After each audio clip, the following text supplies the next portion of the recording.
රුසියානු යුක්‍රේන යුදකැටුම්වල දරුණුම සටන් කීපයක් පසුගිය දින කීපය තුළ කළු මුහුදේ දකින්න ලැබුණා. මේ අතර ඩ්‍රෝනයාන සහ නාවික ගැටුම්වලට අමතරව රහසිගත කඩක්කප්පල් කිරීම් කීපයක්ම සිදු වුණා. කොහොම නමුත් 2025 ජූනි මාසයේදී මේ යුද්ධය ලෝකයේම අවධානය දිනාගත්තේ රුසියාව යුක්‍රේනයට මෙතෙක් එල්ල කළ අභිරහස් ප්‍රහාරය නිසාමයි. මේ අනුව රුසියාවේ Tu-22 M3 බැක්ෆයර් C බෝම්බ හෙළන යානයකින් මැක් අංක 4ක KH-22 සුපර්සොනික් ක්‍රූස් මිසයිලයක් දියත් කළේ යුක්‍රේන යුද්ධ නෞකාවකට හෝ කඳවුරකට නෙවෙයි. මේ ප්‍රහාරයේ ඉලක්කය වුණේ යුක්‍රේන කළු මුහුදේ ස්ථානගත කර තිබූ රහසිගත රිග් එකක්.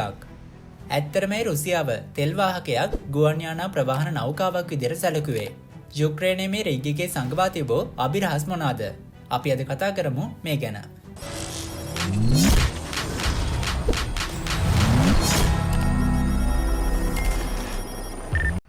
2025 ජූනි 10 වන දින රුසියානු Tu-22 M3 බෝම්බ හෙළන යානයක් රුසියාවේ අවිගබඩාවේ මාරාන්තිකම ආයුධවලින් එකක් වන KH-22 සුපර්සොනික් ක්‍රූස් මිසයිලයක් රැගෙන ගුවන් ගත වුණා.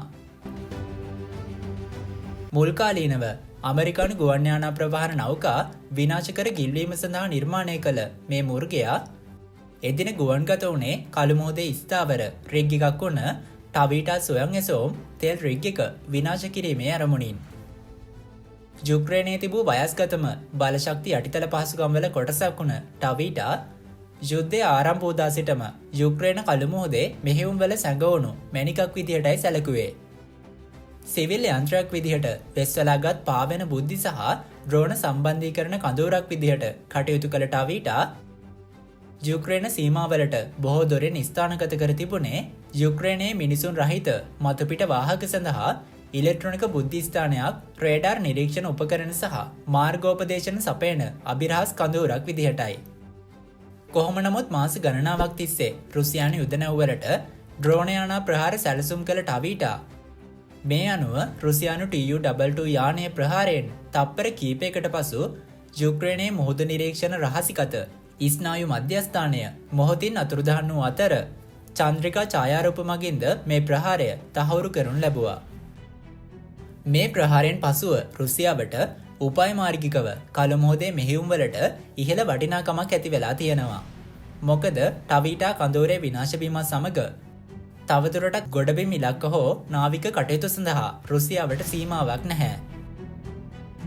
මේ මෙහෙයුම උදෙක් සාමාන්‍ය ප්‍රහාරයක් නෙවෙයි. රුසියාව මාස ගණනක් සැලසුම් කරමින් මේ ඉලක්කයේ වටිනාකමට සාපේක්ෂව මෙහෙයුමටත් ඊට සමාන වටිනාකම් සහිත යුධාවි භාවිතා කරා. මේ අනුව යොදාගත් Tu-22 M3 බැක්ෆයර් බෝම්බ හෙළන යානය සාමාන්‍ය බෝම්බ හෙළන යානයක් වගේ නෙවෙයි. සීතල යුද්ධය අතරතුර ආරක්ෂක කඳවුරු සිදුරු කිරීමට සහ ඉහළ වටිනාකමක් ඇති මුහුදු සහ ගොඩබිම් ඉලක්කවලට පහර දීමට ඉදිකරන ලද මේ ගුවන් යානය වේගය, උන්නතාංශය සහ නම්‍යශීලී බව මුසු කළ දැවැන්ත තෙරපුමක් ජනනය කරන NK-25 ටර්බෝ එන්ජින් දෙකකින්ද බලගැන්වන අතර යානයට පැයට කිලෝමීටර් 2000කට වඩා වැඩි වේගයක් හෝ ඉහළ උන්නතාංශවලදී මැක් අංක 2කට වඩා වැඩි වේගයක්ද මේ යානයට ලබා ගන්න පුළුවන්. ඒ වගේම කිලෝග්‍රෑම් 24000ක් දක්වා බර පැටවීමේ ධාරිතාවයක් සහිත මේ ගුවන් යානය රුසියාවේ දිගුදුර අවිගබඩාවේ වැදගත් යුද නෞකාවක් විදිහටත් සැලකෙනවා.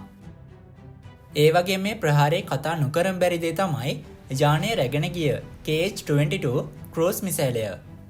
හැබැයි මේ මිසයිලය රුසියාවට අලුත් මිසයිලයක් නන් නෙවෙයි. 1960 වර්ෂයේ උපත ලබා මේ වෙනකොට දශක ගණනාවක් පුරා ප්‍රතිනිර්මාණය කළ මේ KH-22 ක්‍රූස් මිසයිලය ප්‍රධාන වශයෙන් ඇමරිකානු මෙහෙයුම් පරාජය කිරීමට තමයි නිර්මාණය කරලා තියෙන්නේ. කොහොම නමුත් මේ වෙනකොට එය නූතන යුද්ධයට නව ජීවයක් ලබා දෙමින් KH-22 මිසයිලය මැක් අංක වේගයකට ළඟා විය හැකි ද්‍රව ඉන්ධන රොකට් එන්ජිමකින් බලගැන්වෙන සුපර්සොනික් ක්‍රූස් මිසයිලයක් විදිහට රුසියාව මේක මේ වෙනකොට වැඩි දියුණු කර තියෙනවා. මැක් අංක 4ත් 6ත් අතර වේගයෙන් කිලෝමීටර් 5600ක පරාසයක් සතු මේ මිසයිලය දියත් කිරීමේදී මීටර් 27000ක් ඉහළ නැගිය හැකි අතර පසුව මේ ඉලක්කයට වේගයෙන් පැමිණෙන්නේ සාමාන්‍ය වාණිජ ගුවන් යානයක ක්‍රූස් උන්නතාංශයෙන් 3 ගුණයක වේගයෙන්. කොහොම නමුත් මේ අධික වේගයේ සහිත බෑවුම් බැසයාම නිසාම ඊට බාධා කිරීම සැලකිය යුතු තරම් දුෂ්කර වෙනවා. විශේෂයෙන් ස්ථිර ආරක්ෂක පද්ධති නොමැති ඉලක්ක වෙත පැමිණෙන KH-22 මිසයිලය ඉහළ පුපුරන සුළු හෝ න්‍යෂ්ටික හැකියාවක් පවා එයට ඇති කරන්න පුළුවන්. මේ අනුව ක්‍රියාකාරී රේඩාර් හෝමින් සමග ඒකාබද්ධ කර ඉලක්ක ලක්ෂයේ සිට මීටර් 10ත් 100ක් දක්වා නිශ්චිත නිරවද්‍යතාවයක් මීට ලබා දීමටත් මේ ප්‍රහාරය මගින් නූතන හයිබ්‍රිඩ් යුද්ධය සඳහා අනුවර්තනය කරන සෝවියට් යුගයේ ආයුධවල කල්පවතින බලයද මෙයින් මනාව පෙන්නුම් කරනවා. ඒත් එක්කම TU-22 M3 යානයට කිලෝමීටර් 5500ක් දක්වා පරාසයක් සහිත රහසිගත උපදවනික KH-101 ක්‍රූස් මිසයිල 4ක් රැගෙන යා හැකි අතර එහි නිරවද්‍යතාවය සහ රේඩාර් මගහැරීම නිසා නිරවද්‍ය ලෙස ඉලක්කවලට පහර දීම සඳහා මෑත කාලයේදී රුසියාව මේ මිසයිල වැඩි වශයෙන් යොදා ගන්නවා.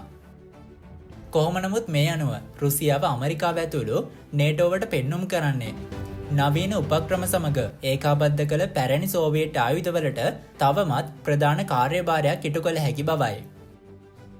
ඉතින් මේ නිසා පැහැදිලි රුසියාව මේ වෙනකොට කළු මුහුදේ ප්‍රධාන කොටසක බලය ඔවුන් අල්ලාගෙන ඉන්නවා කියලා.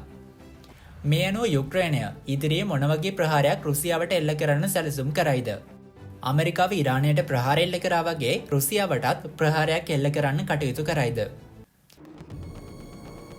මේ ගැන ඔයාලගේ අදහස මොකක්ද? පහලින් කමෙන්ට් කරගෙන යන්න අමතක කරන්න එපා. ඉතින් අපි තවත් දවසක මේ විදිහම වීඩියෝ එකකින් හම්බ වෙනකන් අදට ගිහින් එන්නම්. ඔයාලා හැමෝටම ජයග්‍රාහී දවසක්.